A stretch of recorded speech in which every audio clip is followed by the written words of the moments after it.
ॐ शुक्लाम्बरधरं विष्णुं शशिवर्णं चतुर्भुजं प्रसन्नवदनं ध्यायेत् सर्वविघ्नोपशान्तये। सरस्वती नमस्तुभ्यं वरदे कामरूपिणि विद्यारम्भं करिष्यामि सिद्धिर्भवतु मे सदा। गुरुर्ब्रह्मा गुरुर्विष्णुः गुरुर्देवो महेश्वरः गुरुः साक्षात् परब्रह्म तस्मै श्रीगुरवे नमः। सदाशिवसमारम्भां शङ्कराचार्यमध्यमाम् अस्मदाचार्यपर्यन्तां वन्दे गुरुपरम्पराम्। पूजन्तं राम रामेति मधुरं मधुराक्षरम् आरुह्य कविताशाखां वन्दे वाल्मीकिकोकिलम्। वाल्मीकिर्मुनिसिंहस्य कवितावनचारिणः शिवन् रामकथानादं को न याति पराङ्गतिम्। अञ्जनानन्दनं वीरं जानकीशोकनाशनम् कपीशमक्षहन्तारं वन्दे लङ्काभयङ्करम्। आञ्जनेयमतिपाटलाननं काञ्चनाद्रिकमनीयविग्रहं पारिजाततरुमूलवासिनं भावयामि पवमाननन्दनं। यत्र यत्र रघुनाथकीर्तनं तत्र तत्र कृतमस्तकाञ्जलिं बाष्पवारि परिपूर्णलोचनं मारुतिं नमत राक्षसान्तकम्। वागर्थाविव सम्पृक्तौ वागर्थप्रतिपत्तये जगतः पितरौ वन्दे பார்வதி பரமேஸ்வரோ. போன வாரம் தசரத ராமர் வில்ல உடைச்சத பார்த்தோம். கேஜுவலா போறார், ஐஷின் போறார். விஸ்வாமித்திரர் ஏதோ யாகத்துக்காக ஜனகர் கூப்பிட்டிருக்கார். இவரும் யாகத்துக்கு போற மாதிரி போய் முக்கியமான காரணம் அவர் போனதுக்கு ராமருக்கு அந்த வில்ல காட்டணும், ராமர் இந்த வில்ல உடைக்கணும், ராமர் சீதைய விவாகம் பண்ணிக்கணும் அப்படிங்கறதுதான் விஸ்வாமித்திரருடைய நோக்கம். அத மனசுல வச்சுட்டு விஸ்வாமித்திரர் ராமரையும் லக்ஷ்மணரையும் அழைச்சிட்டு போறார் மிथिலைக்கு. அங்க ஜனகர் ஏற்கனவே ஒரு கண்டிஷனை போட்டு மனசுக்குள்ள பதறின்னு இருக்கார். கண்டிஷன் போட்டு இவ்வளவு நாள் ஆச்சு, இந்த வில்ல உடைச்சவனுக்கு தான் என்னுடைய மகளை கொடுப்பேன்னு கண்டிஷன் போட்டாச்சு. இது வரைக்கும் அந்த பில்லை யாரும் அசைச்சவாடு இல்லை. என் பொண்ணுக்கு கல்யாணம் நடக்குமா? இப்படி ஒரு பெரிய கண்டிஷன், ரொம்ப கஷ்டமான கண்டிஷனை வேற போட்டுட்டோமே, என்ன ஆகுமோ, தப்பு பண்ணிட்டோமோ அப்படின்னு அவர் மனசுல ஒரு கவலை. அந்த சமயத்துல ராமர் எதேச்சியா நான் இந்த வில்ல பாக்குறேன் அப்படின்னு வந்து அந்த வில்ல ரொம்ப அசால்ட்டா எடுக்கிறார். எப்படி மன்மதன் ஒரு பூமாலையை ரொம்ப அசால்ட்டா எடுப்பானோ, அவருடைய பூவாலான வில்ல ரொம்ப அசால்ட்டா எந்த ஒரு பெரிய பிரயத்தனமும் இல்லாம சுலபமா எடுக்கிறானோ அது மாதிரியே ராமர் அந்த வில்ல தன் கையால் எடுத்து அதுக்கு நான் கூட்டி அது உடஞ்சும் போயிடுது. அந்த உடஞ்சு போன சப்தத்துல எங்க பரசுராமரே மறுபடியும் முழிச்சுட்டு வந்துருவாரோ அப்படின்னு பயப்படுற மாதிரியான ஒரு பெரிய சப்தத்தோட அது முறிஞ்சு போயிடுறது. எனவே ஜனகருக்கு அதை பத்தி எல்லாம் கவலை இல்லை. பாடா யாரோ இந்த வில்ல உடைச்சா என் பொண்ணுக்கு கல்யாணம் ஆக போறது. அவருக்கும் மனசுல ராமருக்கு கல்யாணம் பண்ணி கொடுக்கணுங்கிற ஒரு ஆசையும் இருந்தது. அவர் நினைச்சபடி அது அமைஞ்சது, அவருக்கு சந்தோஷம். அவர் முதல்லயே சொல்லியிருந்தாரு இல்லையா, வில்ல உடைச்சவனுக்கு தான் சீதைன்னு. இப்போ அக்னி சாட்சியாக ஒரு சத்தியத்தை பண்ணி கொடுக்கணும். சத்தியம் பண்ணி கொடுத்தோம்னா அக்னி இருக்கணும். அந்த நிமிஷத்துல அங்க அக்னி இல்லை, ஆனா அக்னி ரூபமா விஸ்வாமித்திரர் விஸ்வாமித்திரரே அக்னியாக அங்க நிற்கச்ச வேற அக்னி தேவையில்லைன்னு சொல்லி அவரையே சாட்சியாக வச்சு அவர்கிட்டயே சத்தியம் பண்றார். என்னுடைய மகள் சீதையை நான் ராமனுக்கு கொடுக்குறேன் அப்படின்னு சத்தியம் பண்றார். சத்தியம் பண்ணி கொடுத்த அப்புறம் ஒரு நல்ல தேஜஸ்வியான ஒரு நல்ல புரோகிதரை கூப்பிட்டு, நீ அயோத்திக்கு போய் தசரதர் கிட்ட நான் சொல்ல போற இந்த சமாச்சாரத்தை போய் சொல்லு அப்படின்னு அவருக்கு ஒரு சமாச்சாரத்தை சொல்லி அனுப்புறார்.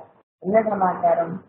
என்னுடைய மகள் சீதையை உங்களுடைய மகன் ராமனுக்கு திருமணம் பண்ணி கொடுத்து என்னுடைய குலப்பெருமையை நீங்க விருத்தி பண்ணி கொடுக்கணும் அப்படின்னு சொல்லி மெசேஜ் அனுப்புறாரு. இந்த புரோகிதர் அந்த மெசேஜோட அயோத்திக்கு போகிறார்.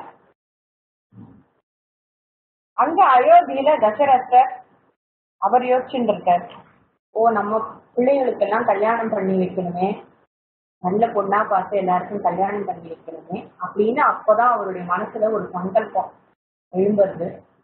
அவர் நினைச்சாரோ இல்லையோ, இந்த புரோகிதர் ஜனகர் கிட்ட இருந்து இந்த மாதிரியான ஒரு மெசேஜ் கொடுக்குறாரு. அப்கோர்ஸ் அந்த மெசேஜ் கொடுக்கறதே மற்ற விஷயமும் வந்திருக்கும். விஸ்வாமித்திரர் தான் அழைச்சின்னு போனார், அதனாலதான் இப்படி இல்லாட்டி இங்கேருந்து அங்கேருந்து அங்க போய் எந்த வீட்டுல வச்சுக்கோங்கலாம் அவருக்கு குழம்பி இருக்கும். எல்லா டீட்டெயிலோட தான் சொல்லியிருப்பார். இந்த புரோகிதர் இந்த மாதிரி சொன்ன சக்கரவட்சத்துக்கிட்ட எதை கேட்டோமோ அதை டக்குன்னு கொடுத்துருமே, அது மாதிரி மனசுல கேட்ட உடனே ஆசைப்பட்ட உடனே டக்குன்னு அவருக்கு நடந்ததை நினைச்சு ரொம்ப சந்தோஷப்படுறாரு. நம்ம நினைச்சோம் அது அப்படியே நடந்துருக்குன்னு. இந்த நியூஸ் கேட்டோடனே அவர் கிளம்புறார். ஏராளமான படை வீரர்கள், யுத்தத்துக்கு இல்ல, அவர் ராஜா ஆச்சே, அதனால யானை குதிரை பாலாட்படைகளோட நல்ல கிஃப்டோட எல்லாத்தையும் எடுத்துட்டு மிதிலைக்கு போறார். பெரிய சேனையோட போறார் மிதிலைக்கு. அவர் இந்த யானை குதிரை இந்த கும்பல்லாம் அங்க மிதிலை கிட்ட போக போக மிதிலை அப்படியே அதிர்றது. மிதிலையில இருக்கிற மரம் செடி கொடி எல்லாம் ரொம்ப அஃபெக்ட் ஆகுது பாவம் அது பூமி அதிர்னால. ஆனாலும் அது பொறுத்துக்கிறதான். சரி, ஒரு அன்பான ராஜா தானே வர, நம்மளுடைய சீதையை கல்யாணம் பண்ணிக்க தானே வர. ஸோ அந்த அன்புனால அவர் கொடுத்த அந்த கஷ்டத்தையும் அவர் அந்த மரம் செடி கொடியெல்லாம் ஏற்றுக்கிறதான். அது காளிதாசர் எப்படி சொல்றார், ஒரு அன்பான கணவன் நல்ல ஸ்ட்ராங்கான ஆர்ம்ஸோட நல்ல சத்திரியன் அணைச்சிக்கும் பொழுது அந்த பெண்ணுக்கு துன்பமா இருக்கும். ஆனாலும் அவன் கிட்ட அன்பு இருக்கு அப்படிங்கறதுனால அந்த கஷ்டத்தை அவ பொறுத்துப்பாளாம். அது மாதிரி இந்த செடி கொடியெல்லாம் தசரதரால ஏற்படுற அந்த துன்பத்தை பொறுத்துக்கிறது.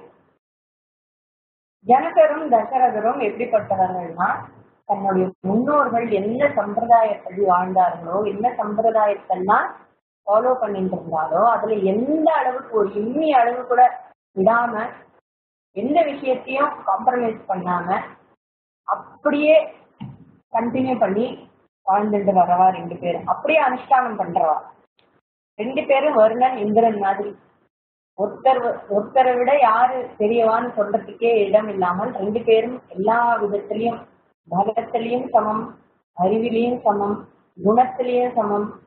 அவங்களுடைய பரம்பரையை பார்க்கும்போது, அவங்களுடைய வம்சத்தை பார்க்கும்போது வம்ச ரீதியாகவும் சமமானவர்கள். இவர்கள் என்ன பண்ணாங்க, ரெண்டு பேரும் ஒன்னா சேரும்போது எல்லாருக்குமே பெருமை தானே. அயோத்திக்கும் பெருமை, மிதிலைக்கும் பெருமை. ரெண்டு பேரும் சம்பந்தி ஆகிறா. இந்த மாதிரி சம்பந்தி ஆகும்போது ராமருக்கு சீதையை கல்யாணம் பண்ணி கொடுக்கறது மட்டும் இல்லாமல் சீதையினுடைய தங்கையான ஊர்மிளைய லக்ஷ்மணருக்கு திருமணம் பண்ணி கொடுக்குறாங்க. ஜனகருக்கு ஒரு தம்பி குஷத்வஜன், அவருக்கு ரெண்டு மகள். அதுல மாண்டவி பரதனுக்கும் ஸ்ருதகீர்த்திய சத்ருகனுக்கும் கல்யாணம் பண்ணி வைக்கிறான். அவளுக்கும் பாவம் கல்யாணம் பண்ணிட்டு போறோம்னு தெரிஞ்சிருக்காது. போன இடத்துல அவளுக்கும் சர்ப்ரைஸ். 4 பெண்களுக்கும் கல்யாணம் ஆயிடுச்சு. 4 இந்த பக்கம் 4 பிள்ளைகளுக்கும் கல்யாணம் ஆயிடுது. இந்த 4 பேரும் ராம லக்ஷ்மண பரத சத்ருகனர்கள். எந்த ஒரு காரியமானாலும் நல்லா யோசிச்சு அதனுடைய பலன் கிடைக்கிற வரைக்கும் முயற்சியோட இருந்து காரியத்தை சாதிக்கக்கூடிய பெருமையுடைய சத்திரிய குழந்தைகள்.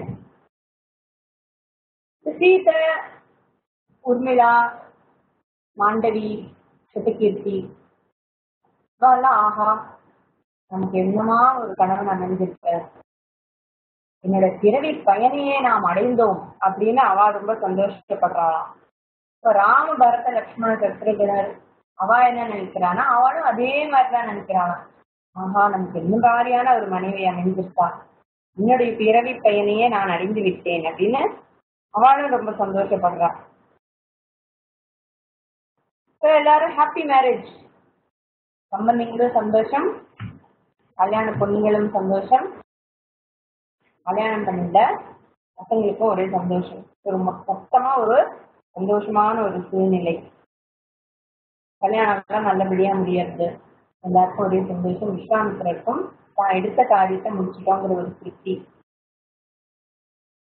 சாதாரணமா ஒருத்தர் காரியம் முடிஞ்சு ஊருக்கு விட்டு நல்ல வேலையெல்லாம் முடிஞ்சு ஊரை விட்டு கிளம்பி போறாருன்னா நமக்கு ரொம்ப பிரியமானவளா இருந்தா அவளை வழி அனுப்பி வைப்போம் இல்லையா. சிலர்னா கீழே வரைக்கும் நாலாவது மாடியில இருந்தா கீழே வரைக்கும் லிப்ட்ல இறங்கி போய் பார்க்கிங் வரைக்கும் விடுவோம், இல்லைன்னா கேட் வரைக்கும் போய் விடுவோம். இது ரொம்ப முக்கியமா இருந்தா ரயில்வே ஸ்டேஷனுக்கோ ஏர்போர்ட்டுக்கோ கொண்டு போய் டிராப் பண்றோம் இல்லையா. அது மாதிரி ரொம்ப பிரியமானவங்களை வழி அனுப்புறதுல சில முறைகள்லாம் இருக்கு. அந்த முறைப்படி ஜனகர் தசரதர் அயோத்திக்கு புறப்படுறச்ச அவருடைய புறப்பட்டு ஒரு கொஞ்ச தூரம் வரைக்கும் ஒரு 3 நாளைக்கு அவருடைய பயணம் பண்றார். அவருடைய டிராவல் பண்ணிட்டு, அதான் மரியாதை, ரொம்ப பிரியமானவர் அப்படிங்கிறதுனால டிராவல் பண்ணி ஒரு 3வது நாளான தசரதர் சரி இனிமே நான் பாத்துக்கிறேன், நீங்க ஆத்துக்கு போயிட்டு வாங்குவோம்னு சொல்லி அவரை வழி அனுப்பி வைக்கிறார். அனுப்பிட்டு இவர் அயோத்தியை நோக்கி போறார். அயோத்தியை நோக்கி போற வழியில பலமா காத்தடிக்கிறது. அந்த காத்து என்ன மாதிரினா அங்க இருக்கிறவாளை அவ்வளோ இன்சிக்கிறது அந்த காத்து. அவளால நினைச்சு நிக்க கூட முடியல. அந்த மாதிரி ஒரு துன்புறுத்துற மாதிரியான ஒரு காத்தடிக்கிறது. கரை புரண்டு வெள்ளம் போறச்ச அந்த வெள்ளம் அக்கம் பக்கத்துல என்னென்ன இருக்கோ அதெல்லாம் அழிச்சுட்டு போகும் இல்லையா. அதெல்லாம் அப்படியே குழப்பி துவம்சம் பண்ணிட்டு போற மாதிரியான அந்த மாதிரியான ஒரு காத்தடிக்கிறது. சாதாரணமா ஒரு கெட்ட காரியம், ஏதோ ஒரு கஷ்டம் நடக்கிறதுன்னா அதுக்கு சில அறிகுறி எல்லாம் இருக்கும் இல்லையா.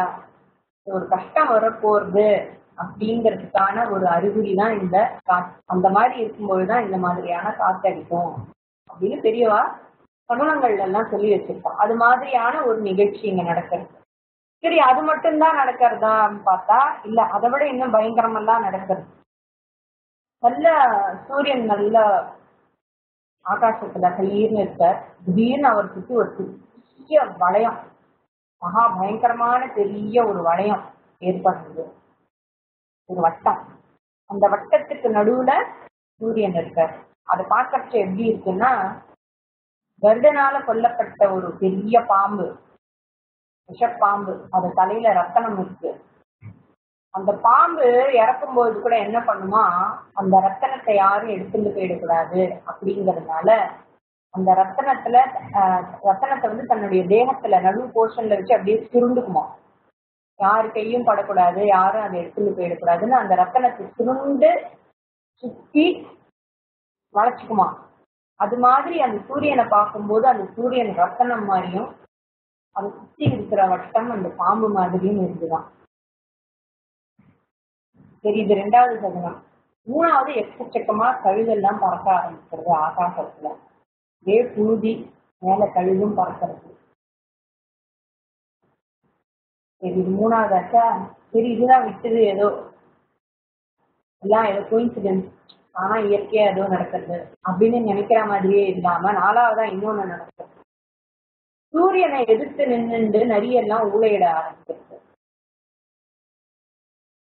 நரியெல்லாம் அந்த மாதிரி சூரியனை எதிர்த்து நின்று பார்த்து ஊழையிட்டுதுன்னா டெஃபினட்டா ஏதோ சரியில்லை. தசரதற்கு புரிஞ்சு போயிடுறது, என்னமோ ஆக போறதுன்னு. அப்போதான் மனசு கலங்க ஆரம்பிக்கிறது. பரசுராமர் 21 முறை சத்திரியர்களை கொன்னவர். கொன்னுட்டு அந்த ரத்தத்தெல்லாம் ஒரு குளத்துல கலெக்ட் பண்ணி அந்த ரத்தத்தால தன்னுடைய அப்பாவுக்கு தர்ப்பணம் பண்ணினவர் பரசுராமர். இந்த நரியெல்லாம் ஊழையிடுறது பார்த்துட்டு இந்த சத்திரியர்கள் எல்லாம் அழிக்கிறதுக்கான இந்த பரசுராமர் இருக்காரு, அவரை தூண்டி எழுப்பிடுமோ இந்த நரியெல்லாம் இப்படி பயங்கரமா ஊழையிடுறது அப்படின்னு யோசிக்க வச்சுதான். தசரதர் இந்த சமயத்துல என்ன பண்றதுன்னு கலங்கல. அப்கோர்ஸ் மனசுல ஒரு வருத்தம் இருந்தாலும் ஏதாவது ஒண்ணு சரியில்லைன்னா டக்குன்னு என்ன பண்ணணும்னா தான் அவருக்கு தெரியும். அப்படியே விக்கிச்சு போய் நிக்கிறவர். சத்திரியராச்சே, ராஜா ஆச்சே, அதான ராஜா இல்ல. என்ன பண்ணலாம் அப்படின்னு யோசிச்சுட்டு இருந்தா அவர் ராஜா இல்ல. இந்த நேரத்துல இதுதான் பண்ணணும் அப்படின்னு தெரிஞ்சாதான் அவர் ராஜா. தசரதர் எப்படிப்பட்ட ராஜா, எந்த நேரத்துல என்ன பண்ணணும் நல்லா தெரிஞ்சவர். அதனால அவர் உடனே வசிஷ்டர் கிட்ட இந்த மாதிரிலாம் இருக்கே, இப்பயும் ஏதாவது பரிகாரம் பண்ணணுமா, இன்னும் சரியா இருக்கிற மாதிரி தெரியலையே, என்ன பண்ணணும் அப்படின்னு கேட்கிறார். வசிஷ்டர் அதெல்லாம் ஒண்ணும் இல்லப்பா, ஒன்னும் கவலைப்படுற மாதிரி இல்ல, இதனால என்ன நடந்தாலும் அதோட முடிவு நல்லாதான் இருக்கும் அப்படின்னு சொல்லி அவர் பரிகாரம் எல்லாம் தேவையில்லை அப்படின்னு சொல்லி டிஸ்மிஸ் பண்ணிடுறாரு. சரி, வசிஷ்டரே சொல்லியாச்சு ஒன்னும் இல்லைன்னா இவருக்கும் கொஞ்சம் மனசுக்கு சமாதானம் ஆகுது. ரொம்ப சமாதானம் ஆகலைன்னாலும் வசிஷ்டர் மேல இருக்கிற அந்த பக்தியினாலையும் குரு சொல்லிட்டாருன்றதுனாலையும் மனசுல ஓரளவுக்கு ஒரு சமாதானம் ஏற்படும். இப்படி அவர் பேசி முடிச்சு மூவிங் போயிட்டே இருக்கான். திடீர்னு ஒரு பிரைட் லைட் அவன் எதிர்ப்புல வெறும் ஒளி, ஒரே லைட்டு பிரைட்டா இருக்கு. அந்த லைட்டு கண்ணே தெரியல, சேனையில இருக்கிற இந்த வீரர்களுக்கெல்லாம் கண்ணே தெரியல. அந்த கண் அப்படி பூசுறது, அந்த லைட் அவ கண்ணை பயங்கரமா பூசுறது. அப்புறம் ஓரளவுக்கு சுதாகரிச்சு என்னதான் இந்த லைட்டு எங்க இருந்து வருது, என்ன லைட்டு அப்படின்னு பாக்குறப்ப அது ஆக்சுவலி வெறும் லைட் இல்ல, அங்க நிக்கிறது ஒரு ஆளு அப்படின்னு பாக்குறான். யாரு அந்த ஆளு அப்படின்னு பார்த்தா பரசுராமர். பரசுராமர் அங்க நிக்கிறார். அவ்வளோ தேஜஸ், அவர் நின்னா எல்லாத்தையும் கண்ணே குளிக்கிறது, அப்படிப்பட்ட தேஜஸோட அவர் நிக்கிறார். பரசுராமர் யாரு? ஜமதக்னிக்கும் ரேணுகா தேவிக்கும் பிறந்த குழந்தை. ஜமதக்னி பிராமணர், ரேணுகா தேவி ராஜாவோட பொண்ணு, சத்திரிய வம்சத்தை சேர்ந்தவர். பரசுராமருக்கு ஜமதக்னி மாதிரி பிராமணருடைய சாந்தமும் அதே சமயத்துல சத்திரியனுடைய வீரியமும் அதிகம், ரெண்டுமே கலந்த ஒரு காம்பினேஷன் பரசுராமர். அது எப்படின்னா, நல்ல உஷ்ணத்தோட இருக்கிற சூரியனும் உஷ்ண கிரணங்களோட இருக்கிற சூரியனும் சந்திர கூலான கிரணங்கள இருக்கிற சந்திரனும் ஒன்னா இருந்தா எப்படியோ அது மாதிரி இந்த பிராமண சாந்தமும் சத்திரிய வீரமும் அந்த மாதிரியான ஒரு சேர்க்கை. அதே மாதிரி நல்ல வாசனை இருக்கிற ஒரு சந்தன மரத்துல நல்ல விஷமுள்ள ஒரு பாம்பு இருந்தா எப்படி இந்த ஒரு சேர்க்கை, அந்த மாதிரியான ஒரு சேர்க்கை இவருடைய அந்த பிராமண குணமும் சத்திரிய வீரமும், சாந்த குணமும் சத்திரிய வீரமும் எல்லாம் சேர்ந்திருக்கு கிட்ட. ஒரு வீரன் எப்படிப்பட்டவன், அவன் எதையும் சாதிக்கணுங்கிற எண்ணம் இருக்கணும். எதையும் சாதிக்கணுங்கிற எண்ணம் இருக்கிற ஒரு வீரன் இரக்க குணத்தை அதிகமாக கையாளக்கூடாது. அதுக்காக இரக்கமே இல்லாமல் இருக்கணும்னு சொல்லுறாரு. இரக்கத்துக்கு அடிமையாக கூடாது. முதல்ல அவன் ஜெயிக்க வேண்டியது எதுன்னா இரக்கத்தை தான், தன்னுடைய இரக்க குணத்தை தான் அவன் முதல்ல ஜெயிக்கணும். அதுக்கப்புறம் தான் மற்றதெல்லாம் அவனால ஜெயிக்க முடியும். நியாயம் தானே? ஒரு சத்திரியன் யுத்தத்துக்கு போறான்னா, ஐயோ அவனுக்கு கையில உருவாயிடுச்சு, அச்சிச்சோ ரத்தம் வந்துடுச்சுலாம் பார்த்துட்டு இருந்தா அவனால சண்டை போட முடியாது. சருன்னு சிவின் போயிட்டே இருக்கணும் யுத்தத்துல. மிலிட்ரியில எல்லாம் ஆர்மி, இந்தியன் ஆர்மி எல்லாம் அங்க சண்டை போடுறதே பாவம்.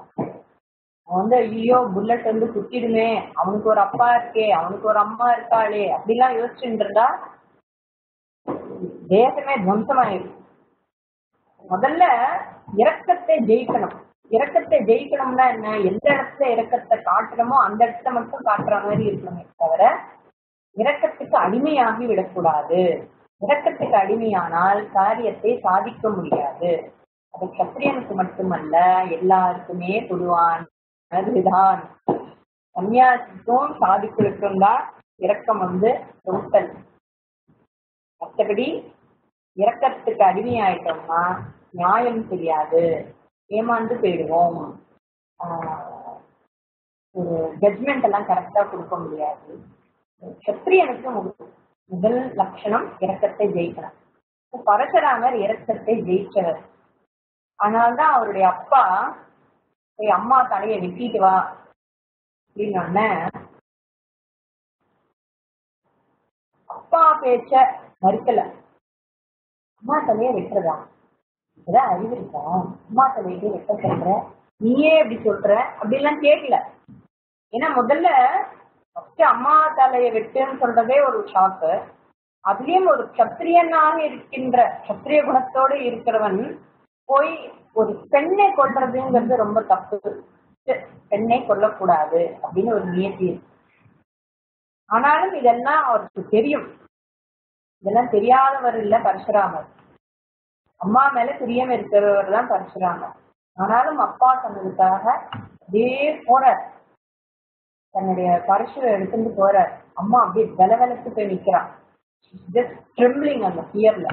நேரா அம்மா கழுத்தை வெட்டிட்டாரு, தலையை வெட்டிட்டாரு. அம்மா தலையவே அப்பா சொன்னாருன்னா கொஞ்சம் கூட யோசிக்காம ஒரே செகண்ட்ல வெட்டக்கூடியவர்னா அப்புறம் எவ்வளவு இரக்கத்தை வென்றவராக அவர் இருக்கணும் அப்படிங்கிறதுக்கு அது கான்டெக்ட். அப்படி இருந்ததாலதான் அவரால் இந்த 21 சத்திரியர்களை கொல்லவும் முடிஞ்சது. கொஞ்சம் கிளென்சிங் பண்ண முடிஞ்சது பூமியில.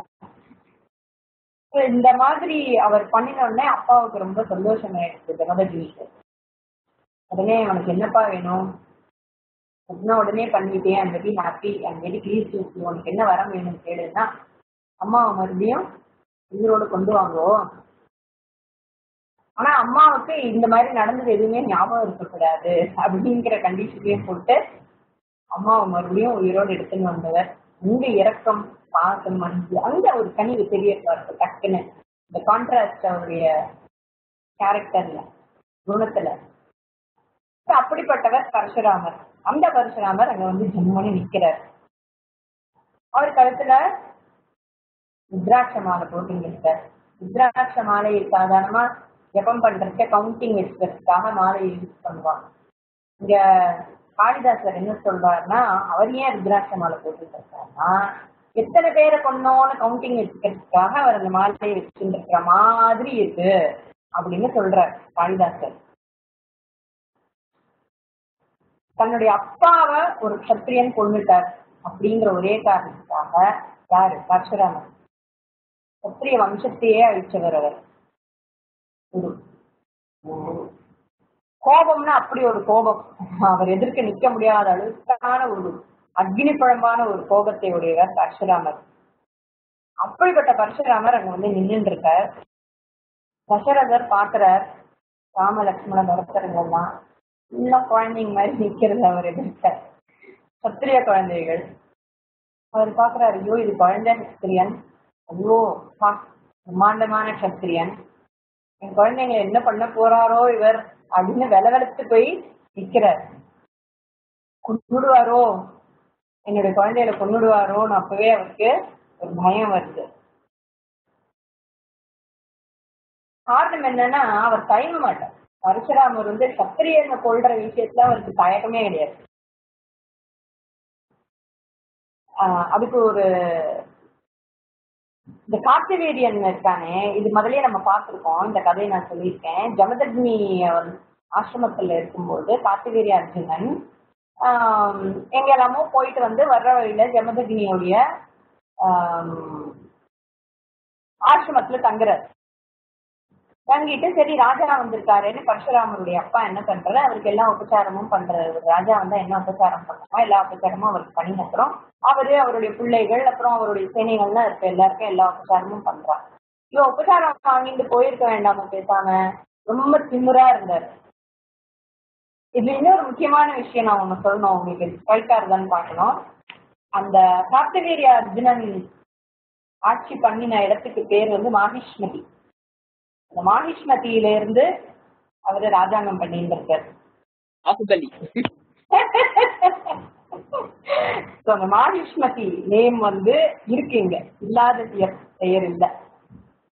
இந்த மாஹிஷ்மதியில தான் இருக்காவாதான். அந்த இடத்துல இவர் இந்த மாதிரி தன்னுடைய அப்பாவை உபச்சாரம் எல்லாம் வாங்கிட்டு போகும்போது அகங்கார திமிரு ஜாஸ்தி. கார்த்திவேரிய அர்ஜுனனுக்கு 1000 கைகள் இருக்கு, பலம் இருக்கு, அதிகமான பலம் இருக்கு. ஆசிரமத்து மரத்தெல்லாம் வெட்டி போட்டு அப்புறம் அங்க பசு கண்ணுக்குட்டி இருக்கும் இல்லையா, அதுல கண்ணுக்குட்டியெல்லாம் திருடிட்டு போயிடும். ஒரு கண்ணுக்குட்டியை திருடிட்டு போறதுங்கிறது மகா பாவம். அது தாய்கிட்டேருந்து பிரிக்கிறது ரொம்ப ரொம்ப ரொம்ப ரொம்ப பெரிய பாவம். ஏன்னா அது ஹெல்ப்லெஸ்ஸா இருக்கு. பசுவும் தன்னை காப்பாத்திக்க முடியாது. தன்னை காப்பாத்திக்க முடியாத ஸ்திதியில இருக்கிறவங்களை கொடுமைப்படுத்துறது கஷ்டப்படுத்துறதுங்கிறது மகா பாவம். இவர் வந்து பாக்குறார் பரசுராமர், என்ன கொடுமை இது, ஆசிரமத்தை அழிச்சாங்கிறத விட ஹெல்ப்லெஸ்ஸா இருக்கிற ஒரு பசுவும் கண்ணுக்குட்டியும் இப்படி நாசம் பண்ணியிருக்கானே, அது திருடிண்டு போயிருக்கானேன்னு சொல்லிட்டு நேரா போறாரு. போய் கார்த்திகேயன் அர்ஜுனன் அங்க இருக்கான். நல்ல ஒரே சீவி அவருடைய அத்தனை கையும் வெட்டி போட்டுட்டு கண்ணுக்குட்டியெல்லாம் காப்பாத்திட்டு வர்றாரு. அதுக்கு நல்லா ஆசுவாசப்படுத்தி பயப்படாத எல்லாம் சொல்லி கண்ணுக்குட்டியெல்லாம் அழிச்சுட்டு வந்து அம்மா கிட்ட விட்டுடுறாரு. மறுநாள் காத்தால கார்த்திகேய அர்ஜுனனுடைய பிள்ளைகள்லாம் எழுந்து பார்க்கறது, அப்பா யாரோ கொண்டுட்டா. இவருக்கு புரிஞ்சு போயிருக்கு பரசுராமர் தான் வந்து கொண்டிருக்கணும், நம்ம பழி வாங்கணும் அப்படின்னு சொல்லிட்டு பரசுராமர் இல்லாத நேரத்துல பரசுராமருடைய ஆசிரமத்துக்கு போய் அவ அப்பா தனியா இருக்கிற நேரத்துல அவ அப்பா தலையை சீவிட்டு வந்துடுறான். ஸோ அவ அப்பா தலையை சீவிட்டு வந்தா ரேணுகா தேவி அங்க இருக்கா. தன்னுடைய கணவனுக்கு ஏற்பட்ட நிலைமையை பார்த்து அவர் உடலை மடியில போட்டு வச்சுட்டு குழம்புறா. மார்ல அடிச்சுட்டு அழறான். அவன் மார்ல அடிச்சுட்டு அழறது வந்து 21 தடவை மார்ல அடிச்சுக்கிறான். அவன் 21 தடவை மார்ல அடிச்சுட்டதாலதான் பரசுராமர் 21 தலைமுறையான சத்திரியர்களை அழிச்சிருக்கார் அப்படின்னு அதுக்கு ஒரு கதை இருக்கு. இப்படியாக இருக்கின்ற அந்த பரசுராமர், அதாவது தயக்கமே காட்ட மாட்டார் சத்திரியர்களை கொல்றதுக்கு. அப்படிப்பட்ட பரசுராமர் அங்க வந்து நிக்கிறார். மாலையில ரத்தனம் இருந்தா பார்க்க அழகா இருக்கும். தங்கத்திலயோ இல்ல அழகான ஒரு ஹாரம் பண்ணி அதுல ஒரு ரத்தனக்கல்ல வச்சா அந்த ரத்தனக்கல்லை பார்க்கறதுக்கு ரொம்ப சந்தோஷமா இருக்கும். இதே பாம்பு கிட்ட ஒரு ரத்தனக்கல் இருக்குன்னா எப்படி இருக்கும்? நிச்சயம் அதை பார்க்கறதுக்கு நமக்கு சந்தோஷமா எல்லாம் இருக்காது, பயமாதான் இருக்கும். அதே மாதிரி பாம்பு கிட்ட இருக்கிற ரத்தனத்தை பார்த்தா எப்படி ஒரு பயம் ஏற்படுமோ, அதே மாதிரி இவருக்கு 2 பேரும் ராமன் தான். அவர் பரசுராமர், இவரும் ராமர். 2 பொதுவாவே ராமர் தான். ஆனாலும் அந்த ராமரை பார்க்கும்போது பயங்கரமாகவும் தன்னுடைய மகன ராமனை பார்க்கும்போது ரொம்ப சந்தோஷமாகவும் இருக்கின்ற ஒரு சூழ்நிலையில தசரதர் அங்க நின்று இருக்கார். 2 ராமரையும் பார்த்துட்டு, 2ம் பயங்கர கான்ட்ராஸ்டா இருக்கு. பார்த்துட்டு இருக்காரு. அவரு நடுங்கிட்டே இருக்காரு. என்ன நடக்க போறதோ தெரியல. வயிற்றுல புளிய கரைக்கிறது அவருக்கு பாவம். ஏன்னா பரசுராமரும் சாதாரண ஆள் இல்லையே, கோபக்காரர் ஆனாலும் நல்ல தபஸ்வி. அவர் சாதாரணவர் இல்லை. பரசுராமர் பார்த்தோன்னே இது இந்த மாதிரி கோபக்கணலோட வந்து நிக்கிறத பார்த்தோன்னே அர்க்கியம் கொடுக்கணும். பெரியவா வந்தா அவளுக்கு அர்க்கியம் சமர்ப்பிக்கணும். அர்க்கியம் கொண்டு வாங்கோ, இல்ல ஜலம் எடுத்துன்னு வாங்க, அர்க்கியம் பண்ணணும் அப்படின்னு சொல்லி ஒரு சத்தமா தசரதர் சொல்றாரு. ஆனா பரசுராமர் எல்லாம் காதல வாங்கிக்கவே இல்லை. அவரை அலட்சியப்படுத்திட்டு அவர் நேரா போறார், ராமர் கிட்ட போறார். அவரை பார்த்துட்டு ராமரை பார்த்துட்டே போறார். அவர் எங்க இருக்காருன்னு தேடி கண்டுபிடிச்சுட்டு போனோம்ட்டு. ஏன்னா நிறைய கும்பல் இருக்கு அங்க. ராமர் எங்க இருக்காருன்னு பார்த்துட்டு போறார். கோபம் அப்படியே கண்ணில பயங்கரமா பிடிங்கி பொழியறது கோபம். இவர் கோபமா போறார். கையில ஒரு வில்ல வேற வச்சுட்டு இருக்கார் பரசுராமர். இவர் பயங்கரமா ராமரை நோக்கி போறார். ஆனா ராமர் கொஞ்சம் கூட கலங்கவே இல்லை. அவர் பட்ட பயமே இல்லாம நிக்கிறார். ராமர் அதையும் பாக்குறாரு. இவரும் இவன் பயமே இல்லாம நிக்கிறானேங்கிறதே அதையும் நோட்டீஸ் பண்றாரு.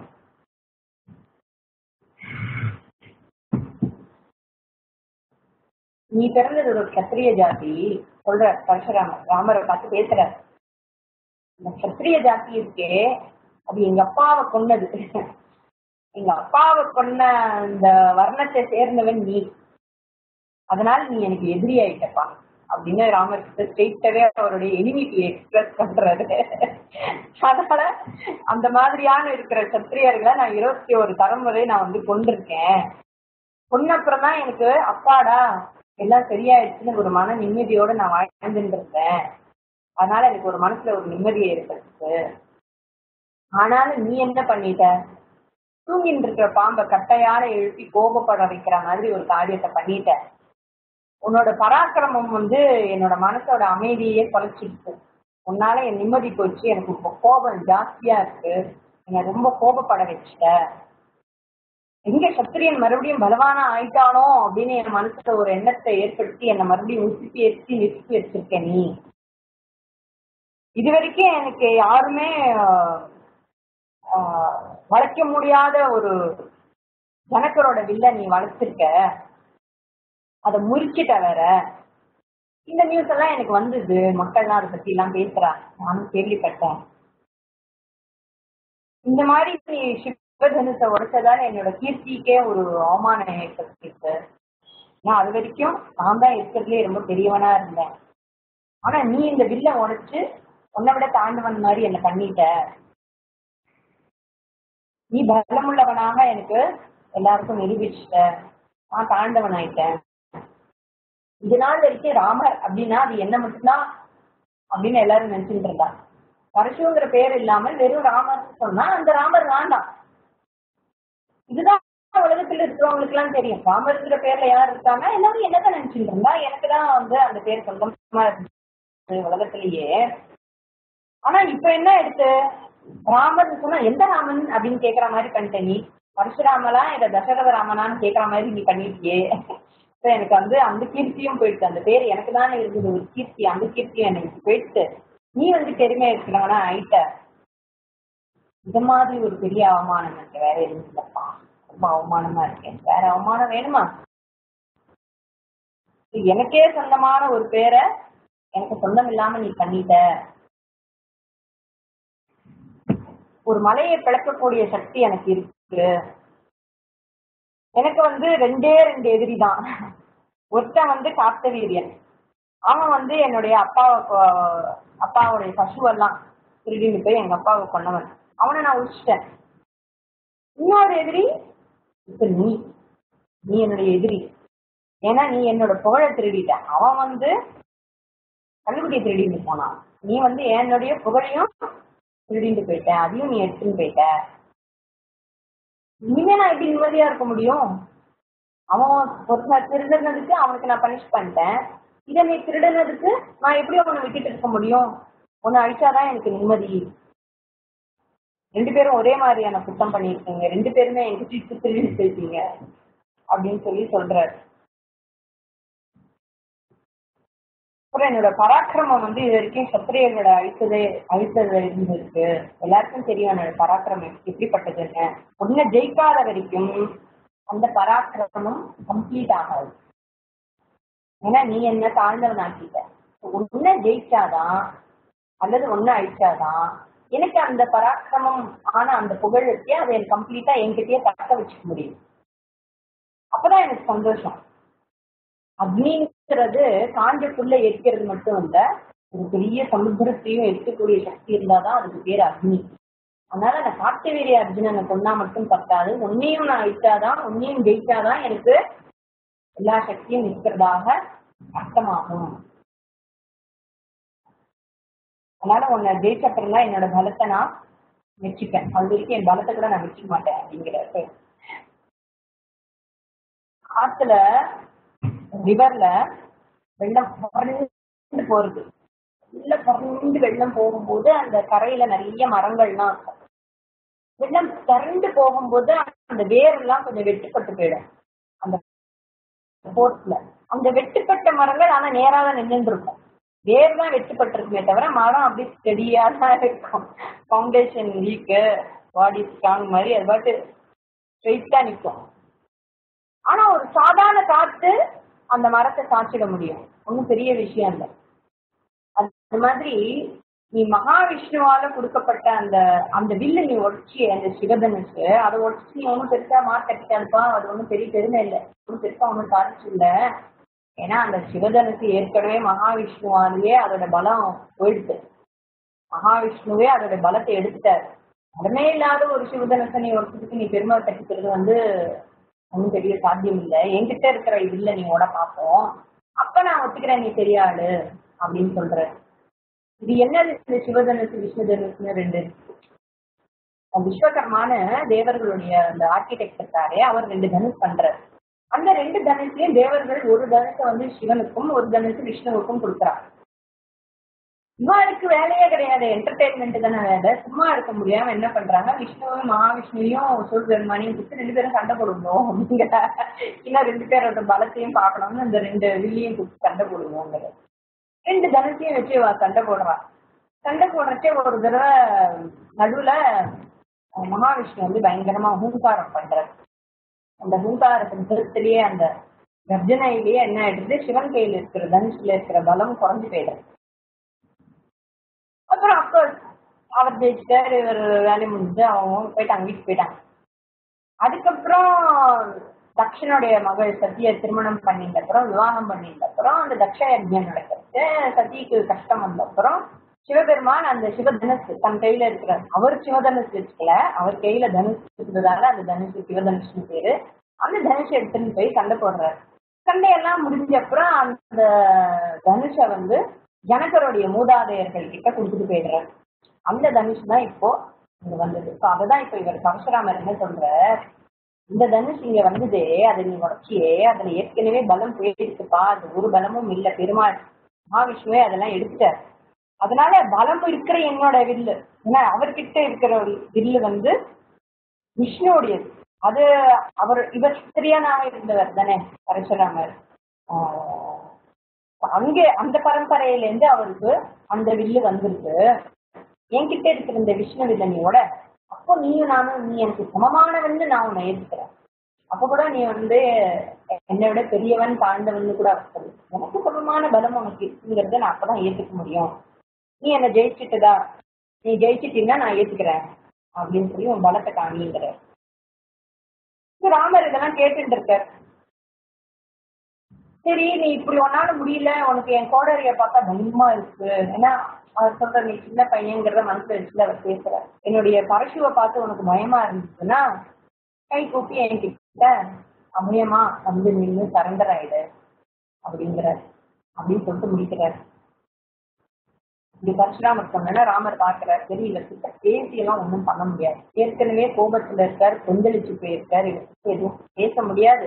இவருக்கு ஒரே பதில் என்ன கொடுக்கணும்னா, அவர் கையில இருக்கிற அந்த தனுசை நான் கையில எடுத்துட்டு அதுக்கு நான் தூக்கி அம்பு எய்யணும். அம்பு எய்ய சொல்ற பரசுராமர் என்ன சொல்ற, இந்த வில்ல என் கையிலேருந்து வாங்கி அதுக்கு நான் பூட்டி அப்புறம் ஒரு அம்பு வச்சு எய்யணும், இதுவும் அப்பனையும் பண்ணணுங்கிறார்.